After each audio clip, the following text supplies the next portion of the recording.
Hello, class, and welcome to the urinary system. It's also called the renal system, and there's going to be three sections, and this is section one. We're going to review the anatomy and physiology of the renal system because it's so important that you go into pathophysiology with a very solid thought process of how the urinary system works and how the blood flows through the urinary system or the renal system. And we're going to begin introducing problems. What happens when things go wrong? This is a recap of your normal urinary renal anatomy. It starts off with the renal arteries, which are the red with the oxygen, supplies the kidneys with oxygen and the bladder. We have renal veins where the blood leaves the organs and goes back to the heart to pick up oxygen. Kidneys. Those are the bean-like structures that are high and on the back side of your body. Ureter is the two emptying tubes that come out of the kidney and flow to the bladder. The ureter is the bladder is the reservoir for the urine, and your urethra is the tube that leaves the bladder and goes to the outside. So the kidneys are just like little kidney beans. They're shaped like kidney beans, and they are located really high. If you put your hands on your hip and you've got your hand in front and your thumb in the back, your kidneys are going to be above where your thumb is sitting. They're above that hip area in the back and in kind of the lower part of your back, but not below your pelvis. So you can see this picture where the pelvis is. The kidneys are above that. I always find that interesting because a lot of people think the kidneys are way low in your pelvis, but they're not. They're up high. So we're going to talk about two main parts of the kidney anatomy. The cortex, which is that pink area that surrounds the medullary or medulla area, and the medulla, which is those open spaces under the cortex. If we magnify the cortex and the medulla, we're going to find millions of these nephrons. The nephron is the functional unit of the kidney. It's our filtration system. So when we drink fluids and it travels through our bloodstream to give our body fluid and electrolytes that it needs, our kidneys are going to filter out excess water, sodium, electrolytes, and also kind of help hold on to the things that we need. So a lot of people don't realize this, but it's the blood that filters through the kidney. The urine comes from our blood. It does not come from our GI tract. It comes from our blood. So 7/8, so in other words, most of our nephron is located in that cortex area, and only a little bit of that loop of Henle, the loop down there, only that little bit is in the medulla. On some of these pictures, you might notice that's in a different language. This one's not, but I just thought about it. It's because I use certain pictures that are allowed to be used and for these PowerPoints. So they're not the ones that I would normally just pick off of Google. So first of all, when the urine comes in, it starts off going to that glomerulus, and we're going to look at that a little bit area again. But above your renal artery, you see that little ball? That's your glomerulus, and surrounding that is the Bowman's capsule. And all of our blood gets filtered into that glomerulus and then exits out of the Bowman capsule, and it'll pass through the loop of Henle, which loops down, looks like spaghetti, loops down, goes back up, and loops over. And urine passes through this before it's excreted because we have to do some more work in our nephron here. As the water, electrolytes, and so forth are flowing through, our body is signaling hormones to help us hold on to things that we need. So, for example, if I haven't had water in a long time, I'm out in the heat and I'm feeling a little dehydrated, as the blood is going through this tubule, or the urine after it's filtrated blood turns into urine, after it's going through these tubules, there's going to be hormones released that say, look, she's dehydrated. We need to hold on to some sodium and water so that she can retain some fluid so that she doesn't get sick. And so through these loops, water and sodium will go back and forth back to our bloodstream to give me some water in my bloodstream to keep me from being too dehydrated. And we're going to look at this a little bit better. This is where the blood goes to the afferent arteriole into that glomerulus. It's also the glomerular capsule. And the urine is going to flow down into the Bowman's capsule, into the loop of Henle and everything.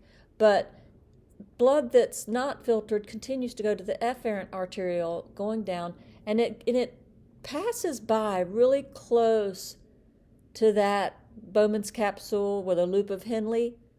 And this is where you see 2 and 3. It's where we're going to have reabsorption and secretion. Things are going to pass back and forth. For example, if I'm fluid overloaded and I have too much fluid and it's really hard on my heart, number 2, it's going to go back, number 3, more fluid is going to come out of that capillary area into that tube to be excreted. So we can keep our homeostasis this way by not only filtering the blood, but also kind of normalizing and balancing different electrolytes in our water. That Bowman's capsule that surrounds the glomerulus, it contains the device that the urine will travel down into that loop. The blood is filtered through the glomerulus and passes down to that loop of Henle for reabsorption and secretion, and then some of the blood will go into the bloodstream out through the efferent arteriole, and so it can mix again back and forth with that loop of Henle. So I talked about water and sodium, but what other things are filtered in through that glomerulus? Well, some electrolytes. I put the electrolyte symbol here so that you can get used to it. Sodium is Na, chloride is Cl, potassium is K, and bicarbonate is HCO3. These are electrolytes. These electrolytes are filtered, they're excreted, they can be reabsorbed, and just to keep us in homeostasis. Our kidneys keep us more in the bicarbonate homeostasis, and our lungs keep us more in the carbon dioxide homeostasis, with our breathing in oxygen, excreting carbon dioxide, and our kidneys keep us in homeostasis through the bicarbonate and electrolytes. There are also non-electrolyte substances that are filtered. Water, which we all know what that is, that's H2O. Hydrogen ions, that's H. Glucose, amino acids, which are urea, creatinine, uric acid, and some organic acids or foreign substances.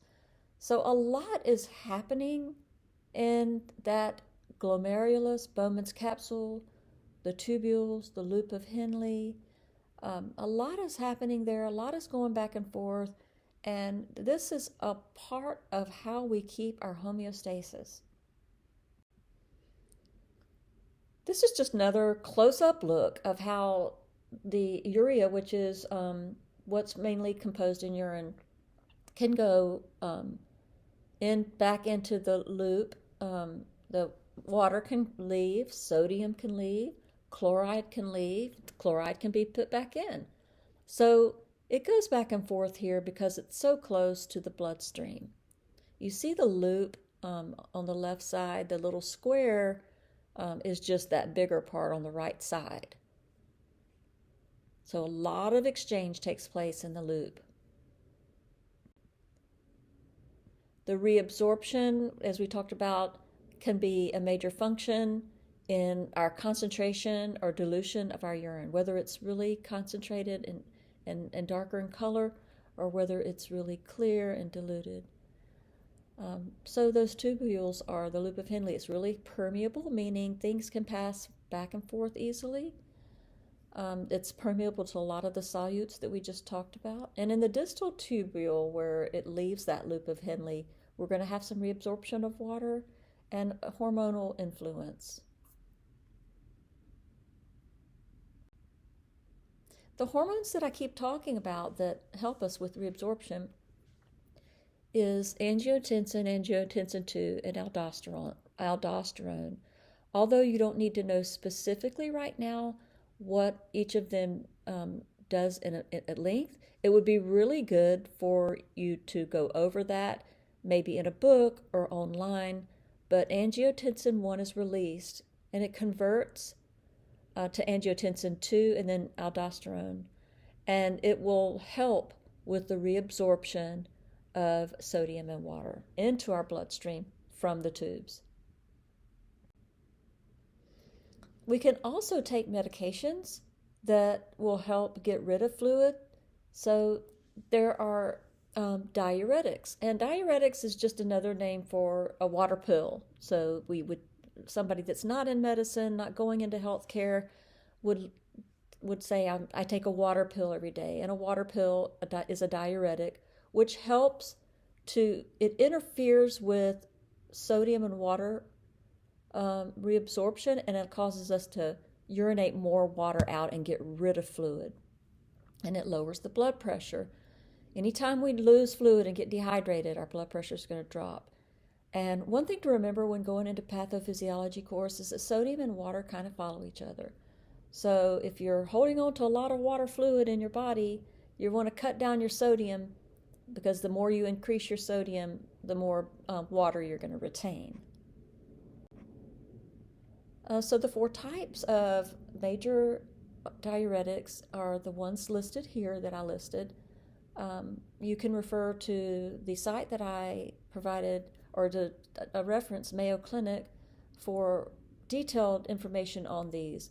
But one main takeaway I want you to have with these is that when you lose a lot of water and sodium as you urinate out, or as the patient urinates out, one of the things that is lost, one of the electrolytes, is potassium. So if we have a patient that's on diuretics, we have to be very concerned about their potassium level going really low. And why potassium and not the others so much? Because potassium is responsible for our contractility of our heart, and along with calcium too. But if our potassium gets too low, we can actually get extremely low blood pressure, and also a person can have heart arrhythmias, heart problems, and actually die of a heart attack, or not necessarily a heart attack, but heart failure. It can make your heart stop, and it can kill the patient. So we have to really carefully look at which diuretics we want to give to which patients. So if we have a patient with a low potassium already, or we're really concerned that they're going to be losing a lot of potassium, we're going to give them a diuretic called potassium sparing. And that means it helps to hold on to the potassium so that it's not excreted as much. The other 3 are called potassium wasting, which means your patients on these have to be taking either potassium supplements or monitor their potassium level on a regular basis. The signs and symptoms of that low potassium that we talked about would be weakness, heart problems, low blood pressure, constipation, and confusion. I'd like for you to take some time and go over these terms. Where are they located? Pull up a picture of the renal system and point out to where every one of these is located. Now, after you do that, you can trace the blood through the kidneys, starting with the renal artery, going into the lobar arteries, interlobar arteries, afferent arteriole, into that glomerulus for filtration, out the efferent arteriole into the interlobal veins, into lobar veins, and then the renal vein out. And again, back when you're in those interlobal veins, that's when they're going to start communicating with the loop of Henle so that things can pass back and forth. And that's it. You can go to your activity and then section 2.